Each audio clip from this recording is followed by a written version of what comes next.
திருச்சிற்றம்பலம். தினம் ஒரு திருமந்திரம். திருச்சிற்றம்பலம்.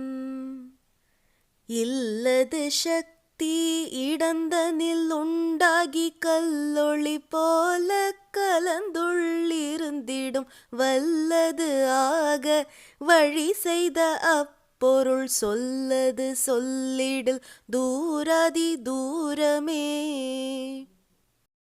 திருச்சிற்றம்பலம்.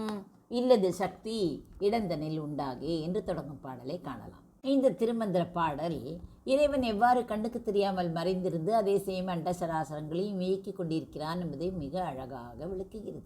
இதன் பொருளை விளக்கத்தை இப்பொழுது காணலாம். இல்லது சக்தி இடந்தனில் உண்டாகி என்று கூறுகிறார். இல்லது என்றால் என்ன? கண்ணுக்கு தெரியாத அல்லது உருவமற்ற நிலை. அந்த பரம்பொருள் தனது சக்தி இடத்தில் சக்திக்குள் அடங்கி அங்கிருந்து உலகப் படைப்பிற்காக தன்னை வெளிப்படுத்துகிறது. கல்லொளி போல கலந்துள்ளிருந்திடும்.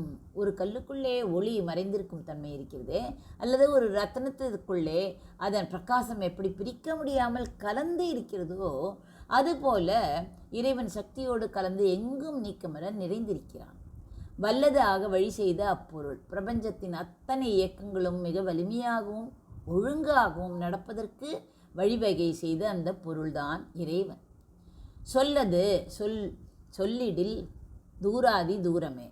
அந்த பொருளை வெறும் வாய் சொற்களால் மட்டும் விவரிக்க முற்பட்டால் அது எட்டாத தூரத்தில் இருக்கும். அதாவது அனுபவத்தால் மட்டுமே உணர முடியும், வெறும் பேச்சால் அல்ல என்ற குறிப்பை உணர்த்துகிறது. அதாவது அந்த பொருளை வெறும் வாய் சொற்களால் மட்டும் விவரிக்க முற்பட்டால் அது எட்டாத தூரத்தில் தான் இருக்கும்.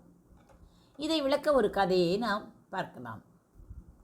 ஒரு பெரிய பாறை இருக்கிறது. அந்த பாறையை செதுக்கி ஒரு அழகான தேவதையின் சிலையை சிற்பி உருவாக்குகிறான். இப்போது அந்த சிலையை பார்க்கும் ஒரு குழந்தை கேட்கிறது, இந்த சிலைக்குள் அழகு எங்கே இருக்கிறது என்று. சிலையின் கையில் இருக்கிறதா, இல்லை கண்ணில் இருக்கிறதா, இல்லை அந்த அழகு என்பது சிலைக்கு வெளியே தனியாக தெரிவதில்லை. அந்த குழந்தை கேட்கிறது, சிலையின் அழகு எதில் இருக்கிறது? கையில் இருக்கிறதா, கண்ணில் இருக்கிறதா? எங்குமே இல்லை.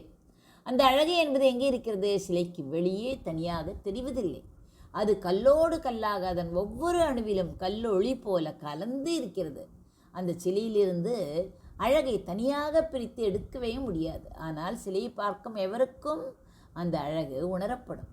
அதுபோலத்தான் இந்த பிரபஞ்சம் என்ற சிலைக்குள் இறைவன் என்ன செய்கிறான்? சக்தி என்ற வடிவத்தில் ஊடுருவி இருக்கிறான். அதை பார்க்க முடியாது. பாறைக்குள் மறைந்திருந்த சிற்பியின் கற்பனை போல சக்திக்குள் இறைவன் மறைந்திருக்கிறான்.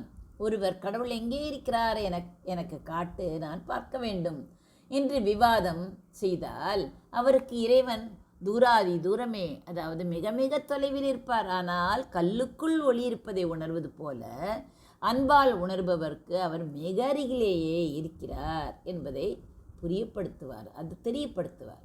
கல்லொளி என்பது என்ன? இது ஒரு அற்புதமான உவமை. ரத்னக்கல்லில் பிரகாசம் கல்லுக்கு உள்ளேயும் வெளியேயும் எப்படி நிறைந்திருக்கிறதோ அதுபோல இறைவன் பிரபஞ்சத்தில் நிறைந்திருக்கிறான். தூராதி தூரம் என்றால் வெறும் தர்க்கம் செய்பவர்களுக்கு இறைவன் எட்டாதவன், பக்தி செய்பவர்களுக்கு மிக நெருங்கியவன் என்ற கருத்தை இது தெரிவிக்கிறது. இல்லது சக்தி இடந்தனில் உண்டாகி கல்லொளி போல கலந்துள்ளிருந்திடும் வல்லது ஆக வழி செய்த அப்பொருள் சொல்லது சொல்லிடில் தூராதி தூரமே. நன்றி, வணக்கம். உமா பாலசுப்ரமணியன்.